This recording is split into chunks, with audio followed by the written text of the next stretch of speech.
अस्सलामुअलैकुम, कैसे हैं आप सब। मेरा नाम है सहर अली। उर्दू स्टोरी चैनल सहर वॉइस में आप सबको खुशामदीद। और नए आने वालों से गुजारिश है कि वो चैनल को सब्सक्राइब कर दें और हमारी वीडियोस को भी लाइक कर दें। आज मैं आपको एक ऐसी कहानी सुनाने जा रही हूँ जिसे सुनकर आप भी सहम जाएंगे।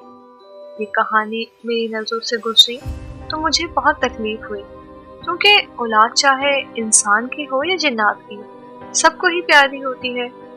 जिन्नात के आग से बने हैं, इसलिए उनकी शिद्दत इंसानों के मुकाबले में काफ़ी ज़्यादा होती है। फिर जिन्नात की औलाद को अगर कोई गलती से भी तकलीफ पहुंचा दे तो फिर वो उनका पीछा नहीं छोड़ते। इस वाक़ये को जानने के लिए कहानी को मुकम्मल सुनिएगा और अपनी राय का इजहार कमेंट बॉक्स में ज़रूर कीजिएगा। हमें आपके कमेंट्स का इंतज़ार रहेगा।